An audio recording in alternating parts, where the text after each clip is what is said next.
All right, let's get this show on the road. We have guests tonight. Oh, Yes. We have a lot to do. Huh? A liaison? Yeah, it's Dave. It's the February minutes. We have the second set of minutes? Yeah, February and March. Okay. The February minutes? February. Good. If we can all take our seats. Yes, sir. I'm in the distribution business, sir. All right, let's get started. We'll call this meeting to order. We'll do a roll call. Member Colton. Here. Member Johnson. Here. Member Gaudette. Here. Member Lutz is not here. Member Brannon is not here. Member Mamie. Here.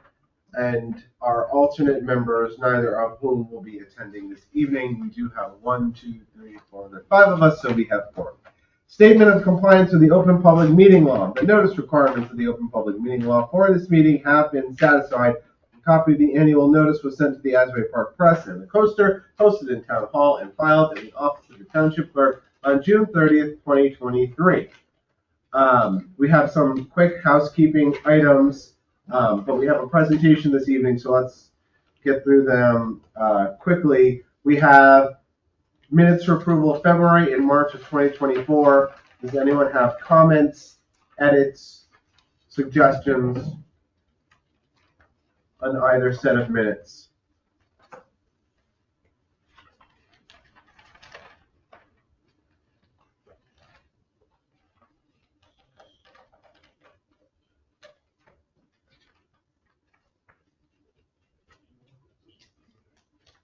Going once. Going twice. Someone want to make a motion to approve the minutes? Which one? February, we're talking- Either or, both. We're going to move them both at once unless someone has objections. I've only looked at I moved to approve February. I was absent on March, so I was can't move that. Okay. I will second that. Okay, so moving February. All in favor? Aye. Opposed? One abstained. So and now we're on to March. I'll make a motion to approve the March minutes. I'll second. All in favor? Aye. Opposed? And an abstention. I'm abstaining. I didn't get a chance to read it. Okay. Well, Norm is also abstaining. So 2 abstentions. Okay. All right. So Now, moving right along. moving into our presentation for the evening, we have Ann Zawastowski. Is that right? Did I get it right? Perfect. You did a great job. People don't usually get it right. Yes, fantastic. Great. All right, Ann. Well, welcome to the Ocean Township Environmental Commission. We're pretty informal here, so if you want to introduce yourself, your group, and tell us what you do, we're here to learn about Adopt a Drain. Fantastic. Would I be able to share my screen at all? It says I need to ask the organizer to make me a presenter. Yes, our organizer's hiding in the corner. She's off screen. You can't see her, but she's here. Thanks. Great. Well, I'll introduce myself. There it came. So I'm Ann Zawastowski. I'm the director of the Adopt a Drain program. I'm in Minneapolis, Minnesota. My office is technically in St. Paul, Minnesota, but anyway, quite far away. But we run an Adopt a Drain program throughout the country. And I was asked to come talk about what we do. I really appreciate your time. I will do a quick presentation. Let me get that up there. And feel free. I also like to do things pretty informally, so please feel free to.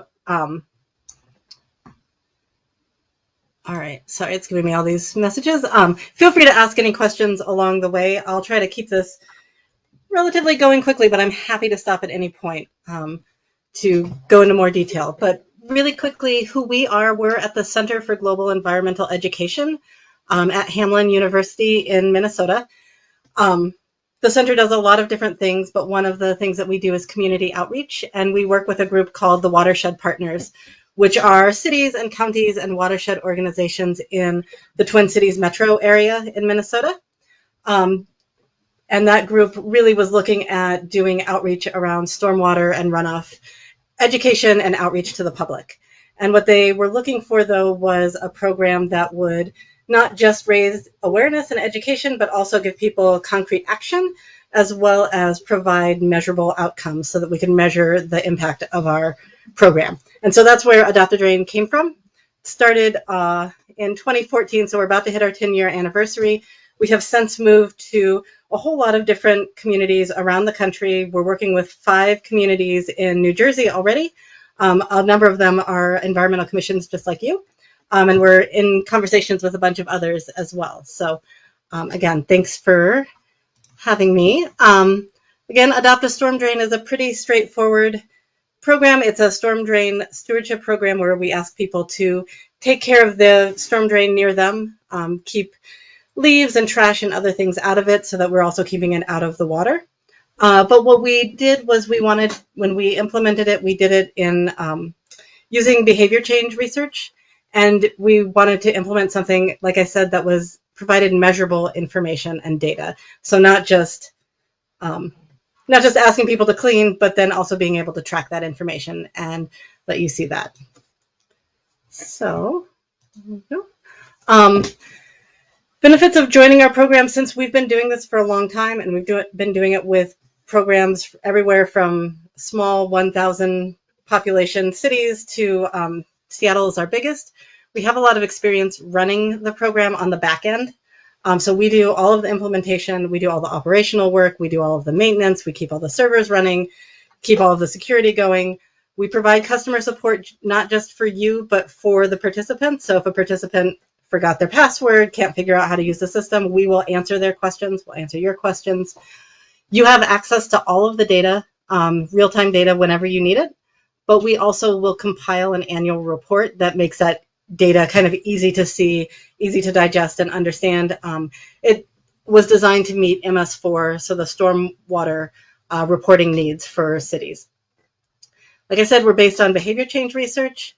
We have spent a lot of time making a really intuitive and mobile-friendly interface for participants, which we think is a really big part of why it's successful. And then we have a lot of marketing and outreach materials that are customizable, so we can put your logo on it, we can put names of your local water bodies and other things on there to make it a little bit more specific to your community.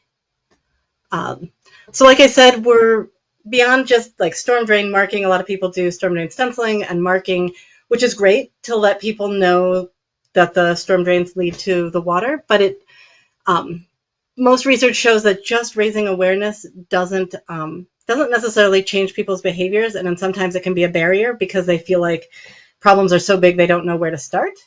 So best practice is to give people a really clear, positive action to take, have them make a commitment to do that, make that commitment visible. That does a couple of different things. It helps people see themselves as someone that cares about the environment and wants to take action.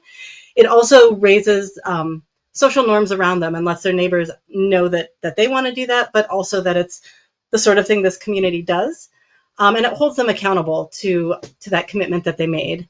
And then we like to measure our engagement, be able to give that information to you, but really then report that success and let people see that they're actually part of a successful program and that they're making a difference. So this is our Adopt a Drain interface on the website. You would click the Adopt a Drain button. It pulls up a map, and that map will center itself on wherever the person is. So this screenshot is taken from my house in Minneapolis, but if you were in Ocean Township in New Jersey, it would center on that area. If you have the coordinates of storm drains, we'll add it to the map. And that's really nice because people can see where storm drains are, pick one nearest them. But if you don't have that, we do have the functionality where people can click a button and add the storm drain to the map that they want to take care of. That's a screenshot of what that looks like. Basically, you say, I'm going to adopt a drain, and then you move that map to put that pin where the storm drain is. And it's a Google map, so you can also use satellite to see it more clearly. And then that drain is in the system, you have data, and you have access to that. Once somebody adopts a drain, they set up an account in the system. And that account lets them do a couple of different things. First, they get to name the drain, which people really enjoy being able to give their drain a name. We see a lot of really fun names coming through here. So they can also rename their drain if they didn't feel like they were creative enough at the first time. They can unadopt their drain. We want people to know, we know circumstances change, people move, they might not be able to take care of the drain anymore. They can unadopt it at any time. That opens it back up for someone else to take responsibility and stewardship for it. But the main thing we like to do is this track impact button in the middle here. So when people sign up, they commit to reporting the debris that they've removed to the drains. And they choose how often they'd like to be reminded via email. So they can be reminded monthly, they can be reminded quarterly, they could be reminded weekly if they wanted. And we'll send those emails at whatever frequency they want. And that brings them to this screen where we try to kind of hit that balance between useful information for the city and for the whichever jurisdiction is doing this, but also not making it overwhelming for the users who are doing the work. So we ask them to say, what are the two types of debris that were really the most of their cleaning out? Choose those two, say how much they removed, and they can do that either gallons or pounds. And then we convert on the back end, so everything is in pounds. And then just say how long it took. So filling out that form is very quick and very easy. We tell people don't worry about being exact, but just give us a quick estimate. And then we also, as part of the program, we will send out postcard reminders at the end of the year to anyone who hasn't reported in the past year. And that is, the postcard looks just like this form. People can fill it out on paper, drop it back in the mail, it's postage paid, and then we get that postcard and we will add their cleaning data to our system on the back end. So we have two different ways for people to report, trying to really make it as easy as possible, because that data is gold to know exactly what's out there, what's being removed, so you can report and say, hey, we've had hundreds of pounds of debris removed by our volunteers this year. So that was the front end. On the back end, again, you would have administrative access to all of your data, and that's real-time data. You can pull it up whenever you like, or we're happy to pull information for you and send it to you if you'd prefer to do that. And that information includes all of the user participants that sign up, and that a lot of cities use because they know that people who have signed up are interested in litter removal and are interested in water protection, and they can be great people as you bring out other water protection programs. So we have a lot of trouble with salt from salting when there's ice, and so a lot of cities will in the winter then reach out to the people who have adopted a drain and say, hey, we've got grit instead of salt that we'd like you to start using, because that's going to reduce the amount of chloride that's going into our water. And so, again, you get the email addresses of everyone who's signed up. You get a list of every drain that's been adopted, as well as every cleaning that's been reported. And then I don't know if you can see on the screen here, but every drain that is in the system, every cleaning that's on a drain, we not only keep information about kind of the GIS coordinates of where that drain is, but we can put in boundary information about watersheds and subwatersheds. So if you have a specific lake or a specific beach or area that's really a high priority for you, we can have that boundary in the system, and then you can report specifically on the work that's doing there, and it can really help you see how efforts that are focused on one specific area, how they're working out. So that, and again, well, I'll show you. We have that back-end data, but we also send you an annual report, and that kind of pulls that back-end data into a format that's easy to read. And so that says over a year, here's how much debris was removed and what type. Here's each month how many new people signed up, how many drains they adopted, how much debris was collected each month, how much time people spent, and then we do break it out by watershed and subwatershed. So this is the St. Louis Park, but you can say, oh, Cedar Lake is one of our high priority lakes. We've been really focusing. We can see that that had a high number of drains adopted this year. Another part of our program is then, like I was saying, we want to make the commitment visible. to people. And so we have yard signs that we customize to highlight water bodies from your community. And so we've got a couple of examples here.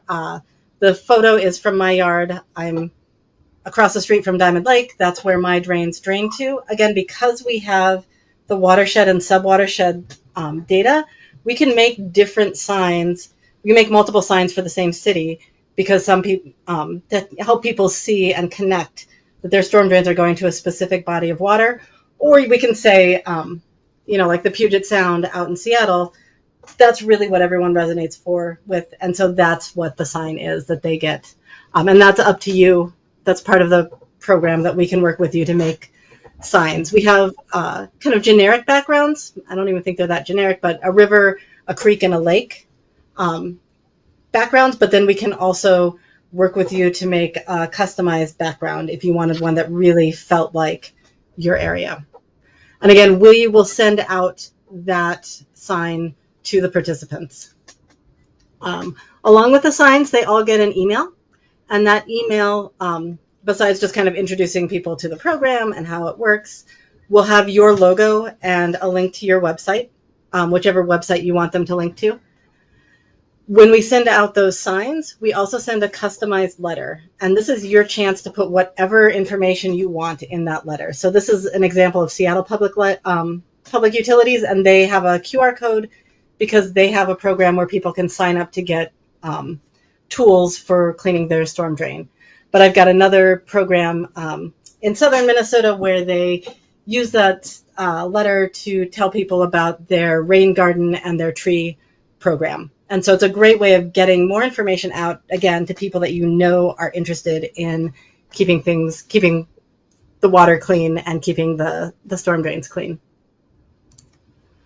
We've got other materials too. So you get access to all of the materials that we've already put together, and you can use them for at events. You can use them to mail to people, whatever you'd like. So we've got utility bill inserts. We've got door hangers.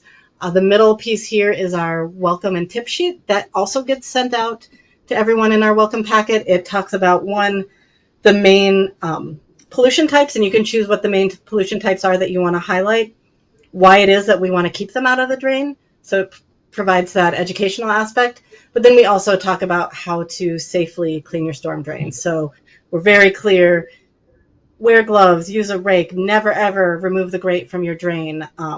Separate the materials when you're disposing of them. And again, on these we've got logos from different cities, so that's part of what we can do to customize those materials so that people know that it's a local program for you. We do have Spanish language materials. We also have Somali and Hmong, and we can work with you if there were other translated or other languages that you wanted to do outreach in, but those are part of our suite of outreach materials already available to you. We can do social media support on Facebook and Instagram if you want, either running a page for you or providing posts for you. Most places do their own social media, but a few of them have found that it's nice to have someone else just kind of running that social media. So that's kind of the overview of the program. To get started in Adopt a Drain, we want to set up the GIS data in the system. And so if you have that storm drain location data, which I know not everybody has that, but if you have the coordinates of storm drains, then we'll add that to the map. We also want to put on the boundaries of your city, your watershed, and your subwatershed. So that goes on our back end. That also goes on our website. Get your logo in there, get the links to your website, and then set up whatever administrative accounts you need. Do training for you so you know how to use the system. And then whatever graphic design you need to do, yard signs, custom welcome letters, safety cards, other outreach materials, we'll work with you to add your logo to that. Pricing wise, so we have a one-time setup fee that is kind of a range here because it depends on how much GIS data you have to convert, as well as how much graphic design you want to do. So the higher end is really for towns or cities that want to have their own graphic background to the signs and do some of the a lot more customization. Annual fee is based on population, so it's 8.8 cents per person, which would be about $2,300 per year. The welcome packets, we only invoice for the packets that we send out. So we will order and have materials on hand. And then the packet itself is a sign and a stake, a letter, a welcome card, the envelope, postage, and handling, which comes to $17.95 per packet.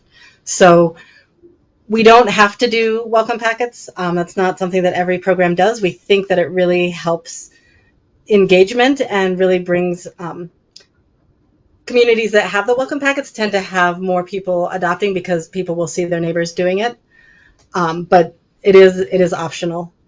And again, we're only going to invoice for the packets we send out. So usually we'll say, let's plan on having materials for the first 50 people. If we do that and we send them all out, then we would come back and check with you to see if you wanted us to do more. So you can give us a top limit to how many you want to send out as well. And then, like I said, we do social media support at $55 an hour, other consulting at $85 an hour. Those are completely optional, but nice to have. So, but again, to bring it back, we're all about bringing community together, helping people make those behavior changes to start protecting their water, and really seeing that having people together making a huge difference. So in 2023, we had about 150,000 pounds of debris collected through our program. And we expect this year is going to be considerably more than that. So continuing to grow and would love to work with you on that. And that is my program. I'm happy to answer any questions, or I can go in and show you back-end data or anything else you'd like to see. But yeah, I see a hand. What do you do with the debris that's collected? So, Mary, so the question was, you got to yell for them to hear. What do you do with the debris that is collected in this program? We ask people to dispose of it correctly. So usually that means going into the trash. Occasionally there might be recyclables that could be recycled. So we ask the people to dispose of it correctly. And then they would go online and tell us how much was removed. And so then we can report on the amount. But it should be disposed correctly. We have some cities will put out collection bins occasionally, and they can send out at specific times. But yeah, just dispose of it. So my question is, do you ever do this not by municipality but by watershed? Because, okay. Yep, that's actually, so our system is set up that we can have counties, watersheds, or cities, and we can have any combination of them. So in fact, if there was a watershed and a city both supporting it, both logos would show up on the system when somebody adopts it. So yeah, in the Twin Cities especially, actually in Minnesota, we have a lot of watersheds that are doing this. Okay, and how small do you go in terms of like a watershed size if you were to support a small watershed? So most of our work is based on population. Okay. And we've worked with populations as low as like 1,200. Okay. And yeah. So we have Faith Teitelbaum, who's on from the Whale Pond Brook Watershed Association this evening, and her watershed spans a few different municipalities. So, and Deal Lake Excellent. Watershed is a large one that does as well. So I'm just asking for them. Thank you. I didn't realize that, but yeah, we work with watersheds a lot. Yeah, we're despite Ocean being our town name, we don't actually have any coastal frontage, but we are very close to the coast. So we have 3 distinct watersheds within our municipality because they're all streams and lakes that drain to the ocean. So, and so you could have, if you wanted to, we would be able to get you that data broken down by watershed as part of the system.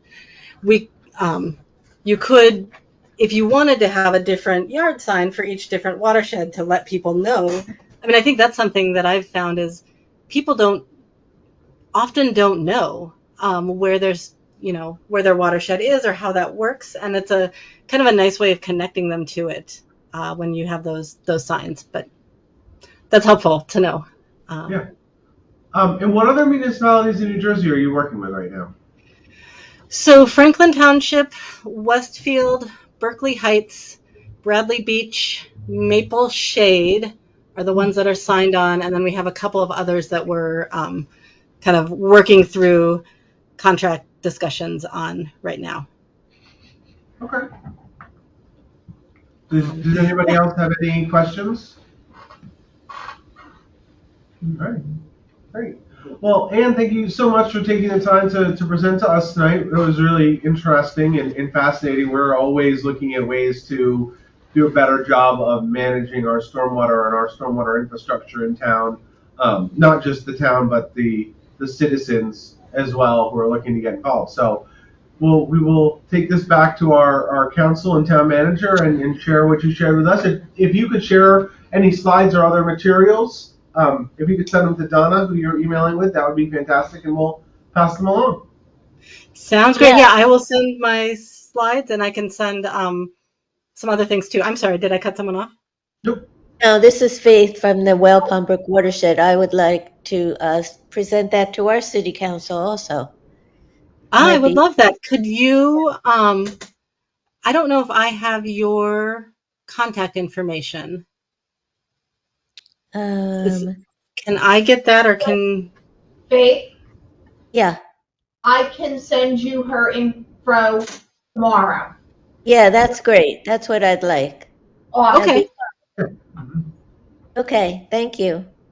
Thank you. All right. Well, thank you so much. And I have to say that I don't know if you ever go there, but Hell's Kitchen in Minneapolis, I dream about their rancheros all the time. So if you make it over there, have some for me, please. I will absolutely do that. I'm thrilled that you know of them. All right. Have a great rest of your evening, everybody. Thank you. All right. Well, that was interesting.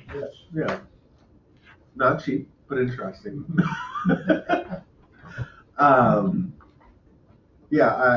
You know what? I just want to say one thing. Yeah. That software that she's using is just like the Davy Tree software. I don't know if you bought that for the city. But we yes, we do have that. Yeah. Yeah, that would fit in right with it. It's the same kind of software, I think could probably attach or something. I don't know. Anyway, just a comment. Yeah, I'm, Faith, I was really thinking about you and Don Brockle as she was giving that presentation. I know that our DPW has mapping of all the drainage, and they do a lot of the reporting and management for the MS4 permit. But those multi-city watersheds that are small and regional, like yours and the Deal Lake Commission, it might be a really good program for them. So worth looking into a little bit more. Yep. Thank you. So You have to do like a shared service agreement to get Maybe. all that. well, Deal Lake Commission has their own budget. They could Yeah. just do it straight out. So anyways. All right, let's move along with our agenda this evening. We're going to whip through the old business because I don't think we have many updates. The EC website, nothing. The tree ordinance, Norm, is there any updates on that? Or is it just still status quo? Well, I'm not seeing any major changes with our ordinance. However, I did talk to Bill Brooks, has spoken. He was ill today.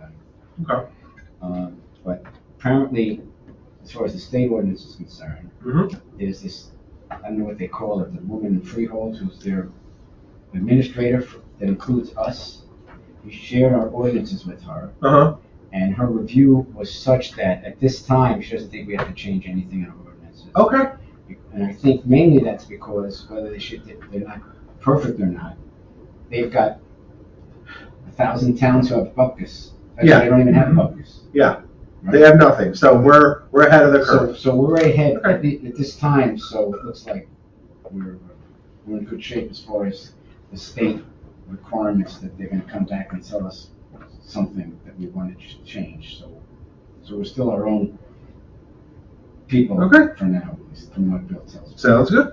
All right. Stormwater ordinance, the impervious cover changes have gone into effect. So all new applications coming into town for development have to meet the new coverage limits.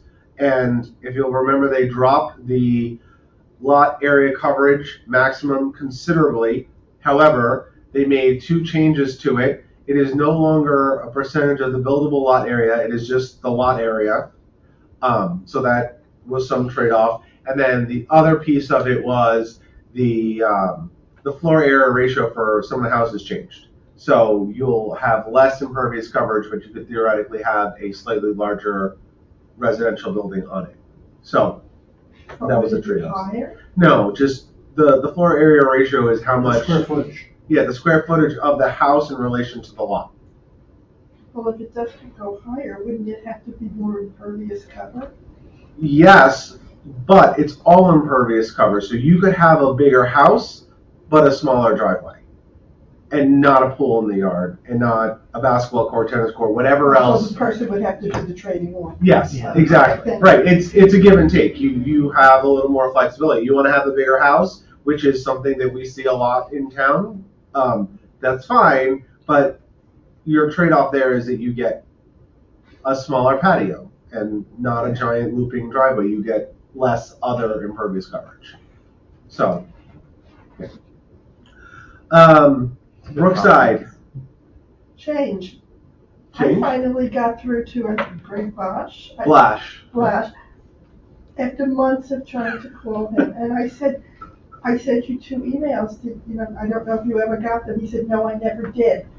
But finally, one of my neighbors, who's very interested in this pond, also called him, and they're working together on getting those signatures. Fantastic. All right.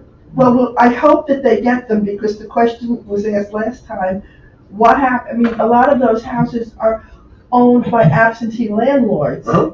and they may have no interest, they may not even get the mail. If Yeah. it's going to that house, Mhm. those people may just throw it away. What happens then? And that I can't answer. I don't know what happens then. And getting Greg it takes me months. So sometime by 2030. Excuse me, Ed? Sometime by 2030, we'll have it all sorted out.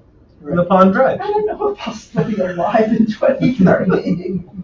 It's right around the corner. All right, great. Well, thank you for that update. I'm glad that you made some progress on it.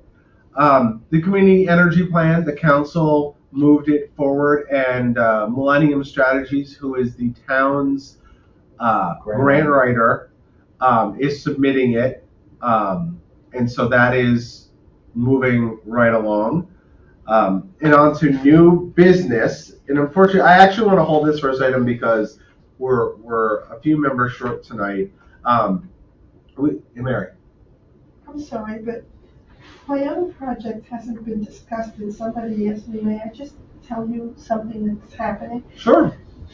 We were going to do a website, well, in our website, we were going to have a post about the deer. Uh-huh. And I was working with the Animal Protection League, and they were going to send me their blurbs. Mhm. But then it came out that our town council was making a law, and I called and asked the mayor, could I know what's going to be in the law? He said, not until the law comes out. And I said, well, please let me know when it comes out, and I haven't heard anything since. We don't have a liaison anymore, so are we going to get a liaison soon? We Because do. We do have one. Yeah, Dave Fisher is our liaison. Dave Fisher? Yes. Okay, I will, maybe Donna, you could email me his contact information. Thank you, Donna. And I'll try to get in touch with him. Thank you. Okay. We talked about having a liaison go to Tinton Falls. I had a long conversation with Dave Brown about how we can effectuate this, and he said that after looking into it, the EC, we have the ability to just appoint a liaison on our own. We do not need his approval. We do not need council's approval. So we're going to do that. And Angeli has been the one who's been going to the meetings and discussing it. So I would like to nominate her, but she's not here tonight to defend herself. So we're going to She hold gets that. nominated. Yeah, no, yeah. All in favor? Well, could we do this? Could we say pending her acceptance? We both can say that it's okay. No, it's, No. yeah, that's not fair. So the next item is the Greenfest budget. We've been talking about this. Greenfest has requested, the Greenfest Planning Committee has requested $500 to assist with their efforts this year. So we have given money to them in the past for up to $500. So I would like to make a motion to once again give $500 to the Greenfest Planning Committee. Mary. Nancy Ehrlich emailed me, and then last night she spoke to me by phone, and I suggested that she email you two, Mm-hmm. because she's been working with you. She had wanted to ask questions and add things to that 500, so, and I guess we can't table it because it will be over in June. She hasn't That's it. contacted me. That's it. It's $500. Well, one of the questions was some of the vendors are paying this year. Yep. Are they allowed, can the Greenfest committee use that money toward the Greenfest in addition to the 500? That's not a question for us. That is a question for the finance folks in town hall. And I believe the answer is yes, but that is not something that So the EC can the answer. idea is that this is 500, and then the fees from this year's Greenfest will then sustain the Greenfest going forward. Next year, okay, and again, I'm not sure why she called me. So, she didn't, and I said email these two because she had been working with the two of you. I don't know why she called you. Okay. Yeah. I mean, they're looking for the vendor fees, which they amended the town ordinance to accept the vendor fees. So Yeah. that is taken care of. The council already passed that. And the other question was about the sponsorships and if they could take sponsorships. And again, that is a finance office question. That is, and we've been asking, it's just, they're sorting it out. But above our pay grade, that we can't. Not our job. No, that is town hall's job. I'd love to just say yes, but I can't do that. Yeah. And it gets a little dicey. I mean, it is, we are talking about public entities and public money, and then there's the pay to play laws, and there's all sorts of other reporting requirements. There's a whole lot. It's not just as easy as, Well, I understand. slipping someone a $20 bill and being like, go do a good job. Yeah. Yeah, it takes a little more effort. I just wanted to let you know that was a question that I. All right. Second your motion. Thank you. Second, so let's do, where it's money, so we have to do a roll call vote. So, Member Colton, Aye. Member Johnson, Member Aye. Maybe, Member Gaudet. I also vote yes. Unanimous. All right. Board of Adjustment. What is happening with the billboards? Well, hold on. We'll get to that. We have a couple other things first. Future meeting dates. Donna has very kindly put together a list of tentative 2024 and 2025 meeting dates. However, I would like to make a suggestion, and since we have the shade tree chair here, what do you think, Norm, about alternating our start times so that sometimes I'll go first and then you can go, and then other times you can go first and then I can go, like we're doing tonight? Well, considering I seem to be stuck here all the time, I might not be the best person to answer the question, but I think it would, personally, I think it would complicate life. Okay. From just Yeah, a I general think it would confusion confuse people. standpoint. Because the calendar gets out, and then, of course, our meetings aren't even on the calendar, the printed calendar. Yeah, but they're on the website. No, but I'm just saying, I just personally think it would be a complicating one. And I'll tell you why I'm suggesting this, is because there are a number of people who would like to come to the Environmental Commission meetings, but 8 o'clock is late for a start of a meeting. They have small kids, they have other responsibilities. It is a little late, and I appreciate that. I totally understand. There is never a perfect time on any day, any place that works for everyone. But in order to see if we can get some more participation from other volunteers, maybe starting earlier would work. But if that is not something that, and everyone seems to be shaking their heads in the negative here, we can try other ways to do that. It also might complicate life for some of the people who are coming later. Coming earlier would be a problem. I can't speak for Jack and I'm just saying. So. Okay, so that is a no. But for the dates that are I'm provided, not saying it's a no. I think we need more either input or more. I'm the only guy here from the Shade Tree. I know, that's what I'm asking. The Shade Tree Commission. The rest of the Shade No, the you're rest of the not the Shade only Tree guy here Commission from the Shade Tree could prefer it. I don't know. Thanks. What about the possibility I forgot. You're of here. starting Exactly. the Shade Tree Commission meeting at 6:30 and the Environmental Commission at 7:30?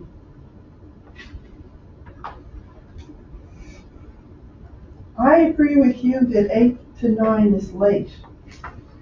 But on the other hand, switching from one month to the other would drive me crazy. I know. I would probably come at the wrong time a few times. Donna, what do you think? As the person who's going to have to give notice and help schedule these and. Well, 6:30. Why not 6? Is that too early? 6 to 7, 7 to 8? I mean, for people who have commutes, 6 is I don't know pushing if it. everyone. I can't say. You know. I mean. I think that some people need, I'm sorry. I'm saying some people may have trouble making early meetings. I can't say. You're not going to set a time that's going to be perfect for Right. everybody. Right. Yeah. And my question is, do you have to clear it with town council, with the manager? For what? Changing the time? Yes. But No. the use of this room. And it's. Well, I mean, it's a scheduling matter for the room. Right, it's a We don't need. scheduling. But also, I mean, as far as posting on the website, that's just a computer thing. Yeah, but That's- you still have to notice the time and place and date. One person recently Yes. asked about moving it forward. If Dave Fisher ever shows up for a meeting, is maybe 6 is too early for him. If we were going to move it up. If he's going to be attending the meeting. I would suppose the other possibility, and I don't know what the scheduling is of the use of the space is, but you could do first Tuesdays, or first week and third week, and split so Shade Tree is one and, No. yeah, I know. No. I guess that's a bad idea. I can hear that from here. I thought about that, Steve. It was a thought that crossed my mind, but then, You know, we used to have workshop meetings for the EC. yeah. And they became logistically challenging to schedule and get people to. So, Okay, so how about this? You guys vote on the dates, and you can discuss it going further in June. I think that is a good proposal. So everybody is on the same wavelength, they know what's going on. Everybody's advised of the possible changes, and they can give their input. I just want to say that in Long Branch, the Green Team meets from 6:30 to 7:30, and the EC meets from 7:30 to 8:30. Okay, thanks, So Faith. send out an email to everybody discussing your ideas, outlining your idea, and see what the general consensus is. All right. And I do think that 6:30 is better than 6, only because a lot of people work until 5, and they have to go home and fix supper, and maybe clean up after supper. And so 6 o'clock would be really rushing that. Yeah, I never get back to town until at least 6:15. So, Yeah. all right. So for the dates, we have dates for 2024 and 2025. Do we have a motion to accept the dates as proposed? They're no good. Or not? No, because October 3rd is Rosh Hashanah. Oh. It was late this year. Yeah, Hanukkah. And then January 2nd is actually, it's the 8th day of Hanukkah, which doesn't matter that much. But I don't remember Hanukkah being in January Yeah. either. I remember starting on Christmas, Did you I've say seen that. Hanukkah is in The January? last day, it's 8 days. The 8th day is January 2nd. Or actually, Is it? or it sort of came up in my thing. Now, whether that was Erev or not. I Well, don't know. we have one more meeting before this has to go to clerk. Well, can we change these dates? to Sure. I mean, Matter of fact, October, that's October, so that's October 3rd. Now, October 10th, it turns out, is not the eve before Yom Kippur. Yeah. Yom Kippur is the, like when the culture is It's called Indra. is actually the 11th. You know what I'm saying? So October 10th is not. Out of the question. So let's just scrap the October meeting. But the next night is. We don't have to have, Well, what I'm saying is the October 10th could be used. It's the night before. It's the Do night we want to just before. push it a week, or do we want to scrap the meeting? let's just scrap them out. No meeting in October. Yeah, we'll skip October. But October's, that's a good month to have meetings. I mean, How is it different than September. other months? Or November. What makes this night different? no, because it's the school year. The school year just started. So I'm just saying, So things are more happening. that can we time. have a meeting that's not on a Thursday? And if they're planting anything, if we're trying to do any plantings, plan anything for like planting programs and stuff like that, that's the time to do it. Okay, so give me a date in October. Well, what I'm saying is, so I was Jack. October 10th, that's fine. October 10th should be Okay, okay. is what I'm fine, saying. October 10th. And then we have to change January? No, January's No, okay. January will be okay. I'm just presenting the information, but that's Now, are there any other things that? everything else came up relatively clean that I could see. Okay, if we need to move a date, we need to move a date. So with October 3rd changed to October 10th, do we have a motion to accept the dates for our next 2 years? I will move So it. moved. Second. Second, moved by Steve, second by Jack, all in favor? Aye. Opposed, abstained. Okay, so Thank the you. Shade Tree Commission will have to approve those next month. Okay. But we can maybe, Donna, we can remind them, we'll send something to everyone saying this is what we concluded, so that it'll be very, straightforward, next week. Assuming we get a quorum. All right. Plan reviews. Okay, well, Steve mentioned, it turns out there were those 2 billboard things, right? Uh-huh. And there's actually a third one now. Same people. This one they want to put on the property that was the Burger King on Sunset. And The 35. Delta Dental. The Delta Dental?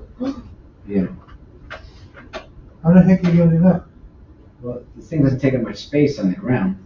It's just a pole. Yeah, well, it's a monopole that comes out. Yeah, I know, And but then, but they have a huge, I'm just saying, that's what the plan is. Okay, now I also was trying to figure out that the telephone poles on 35 are humongous, right? They're really tall, and then they still have this high tension line tree Yeah. up there, okay? So I finally, after a lot of I got a hold of a guy from JCP&L I spoke to this last week.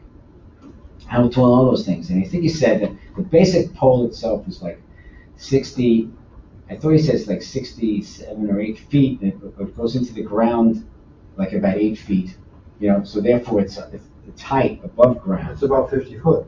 He said it's about 59, 60 feet Okay. above ground, and that includes the tree, okay? Mhm. Which if it's only that tall, it's okay? about, I think there's like a 10% plus 2 feet of the pole's length has to go below ground. So whatever the pole length is, Yeah, he said- Okay, so let me ask, Right. just because I'm not lost, is this because we don't want to put billboards under the high tension lines? No, Okay, so then why are we talking about this? because I want to show how high these things are going to be Okay, compared to telephone pole. You think, oh, so it's above it's over here. Well, It's the gonna be top up- of it is gonna be, The top of these things is gonna be up about where those high tension lines are. right. Okay, so how is JCP not letting them build them in their right of way? It's not, what is their right of way? Well, I mean, they have an easement to put the wires in. It's being built, it doesn't go where the wires are. The wires are on the wires are within the Route 35 right of way. That is the property, and the things are on the property. Okay. Okay? And they have on their plan, which I sent the guy and we talked about a little bit, they even have, although one of them I couldn't quite comprehend the way it was written, they actually have on the plans the distance from the property line, the distance from the high tension lines. They actually have numbers. Okay? Which I'm not sure who's looking at these things or not. But, we've got engineering people. I haven't seen any comments from our engineering people. Okay? But what I wanted to do was, for example, okay, and so the first two polls are going to be, they're on the agenda for this month's zoning board of adjustment meeting. Okay?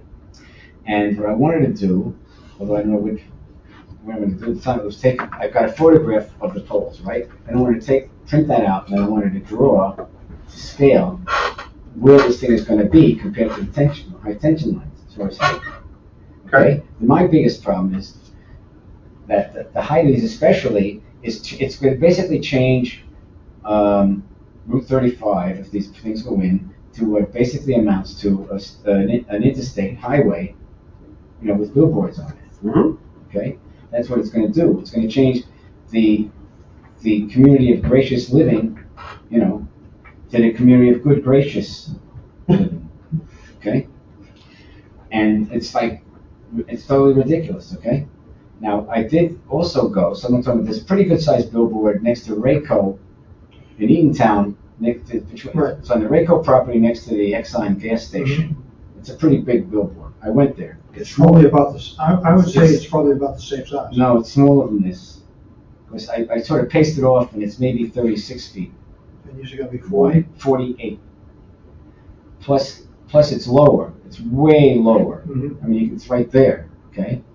So, Yeah, I don't understand. and these things are not just, it's the screen is 14 by 48, but there's a 3-foot bottom that's solid also, that has a little place for a guy to walk or something. I mean, Catwalk. So Yeah, catwalk, maybe. so that the solid thing is basically 17 by 48, okay? And there's two of them. It's on both sides, and some of them are angled a little bit, okay? But they're just humongous. There's a building right north of Orchard Plaza, okay? That is, one of them that's going up is going to be on this Ocean Township Collision or whatever, it's an auto body Yeah. shop, right north of it. And then the next building used to be Central Central Auto Repair or something like that. It's not a board. And I don't know if that's their original building or the building been changed, okay? But the face of that building is about 48 by 17. Faces it. The whole face of that building, facing Route 35, is about the size of the billboard. Except that now you're taking that building and you're putting the roof of it, which is now 17 feet off the ground. You're raising it another 37 feet off the ground. No, wait a minute, 37 feet to it's 70 feet or 60 feet to the top, The top of the worst one I think is 54 feet. to the top of the building. All right, it is fascinating as this all is. What exactly are we talking about here, other than just talking about the dimensions? And I just went back and we have the dimensions in the minutes from 2 meetings ago. So what is new? And what has changed? What I'm saying is the thing is humongous. Okay. One thing I did learn was that Eatontown supposedly turned down that billboard. Okay. And it took 8 years for the billboard people, Mhm. but the state of New Jersey approved the billboard in some mystical fashion. But I'm not so sure if it's not on their property and it's not in their right of way, how they can rule that a billboard's okay on private property. I don't know. I don't know anything about the Eatontown case to be able to say that.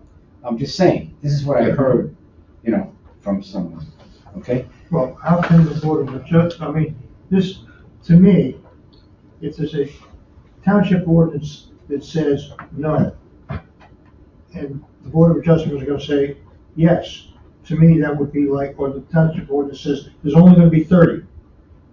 And the board of adjustment says, well, we're gonna have 32. That would almost be like saying, the speed So limit let me- on the speed limit on the street is 35, but no, we're gonna allow it to be different. So let me. as passionate as I think everyone in this room feels about this, let me make a recommendation, because we've written the Environmental Commission reports, and as far as this body is concerned, that is the extent of our limits. So hold on, Norm. Wait. Here is my suggestion to the other people sitting in this room. If you feel so strongly about it, I recommend that you go and talk to your council members and to the mayor, and you ask them to become interveners, because the municipality can represent itself in cases before land use boards. It doesn't happen often. It is usually an extreme step, but it is possible for them to do it. I suggest that if you feel this passionately about it, you go to them, because we're not going to solve it in this body tonight. Well, no, but a public outcry at the meeting, because there was a lot of public information on this before when they were originally scheduled. Uh-huh. A lot of stuff on social media, and I think it scared them. Okay. To the point that they punted. Now they're in this meeting, okay? And I think that could help also. Number two, I actually did have a conversation with the mayor today, and he says, well, he can't try to talk to the member. It's not proper to talk to the members of the board. Right, they'd have to send the town attorney. Influence them and so on and so forth. They would have to represent themselves as interveners in the case legally with representation. That's how they would have to do it. Right. Okay. But we can't do that. No, your suggestion is a good one. So we still have social media. Now, first of all, I was only saying that this is not legal, and I actually got a call from the Board of Adjustment attorney telling me that, no, that's the purpose of the Board of Adjustment. The fact that it's illegal is why you have the Board of Adjustment, to be able to say, no, it's okay.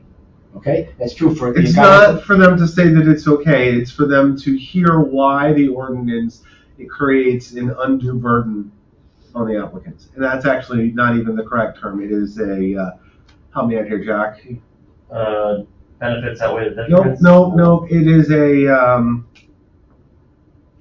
hardship. Hardship. Yeah. Yes, it's a hardship on the owner. That's what they need to prove. Right, but of course it's not a hardship on the property owner, except for the money that they're going to pay him. I'm just saying. Okay, but I'm trying to understand what we're talking about here, because we have other things on the agenda. Okay, all I'm saying is what it's going to do to the town. I think your idea of trying to get the town to support itself, I think that's a good one. Of course, there was a reason that the town made that law in the first place. Okay? And right, yeah. But of course, I could easily see 10 more billboards going up if one of these goes up. We need to reach out to Dallas and make sure she's at the meeting, because she was part of the group on the EC when we fought and put this ordinance in place. Yeah, well, ask her if she's able to participate and start, whatever she's got to do. And then we got to start the hitting social meeting, media. the meeting of the Board of Adjustment is like it's 2 weeks from today, I think, something like that. All right, well, Okay. all of that is not Environmental Commission actions. We put the report together and submitted it. Jack and I can't participate because we're on the other land use board, When so. I did it, I didn't talk about what it was going to look like. So I We did. The minutes right here say that you did. No, I didn't. No, I only said it's going to be big, but I didn't show a picture of how humongous it's going to be. You're right, but you have described it. I get it. So we can't go and testify? We cannot. Not even as citizens? Nope. Appearance of impropriety. Yeah. We can't do that. I've asked. All right, so planning, moving on from plans onto planning and zoning, we heard the car wash application on Monday night. The first half, if you'll remember, this application was split between two halves because they need DOT approval to close off the driveway onto 35, the northernmost driveway onto 35. So that is a second piece pending DOT approval. Nothing's really changing. They're sprucing it up. They're making it look nicer. They're changing how they pay and how cars line up to go through. The only thing that was really noticeable is they will now have 39 cherry, what were they? Do you remember, Norm? The shrubs. They're shrubs that supposedly, I saw the comments that they would provide some screening, Yeah. but they're not. Well. Because, no, people put in cherry laurels, these skip laurels. Yeah. They're not. These are cherry laurels that are like that. Did anyone see my comments? Like, Yeah, we talked about Ford F-250s at length, Norm. I really appreciated that I thought that was a conversation. good one. Well, they use the size tree, they use the size truck, the smallest Ford, they could make. I talked more about pickup trucks in that meeting than I ever wanted to. But they did change it from a sprinkler system to a drip line for the shrubs. And how about the trees that are gonna grow right into the power? Yes, and they're gonna change the variety of tree as well to make sure that doesn't. So, yeah, we addressed all the comments in your report.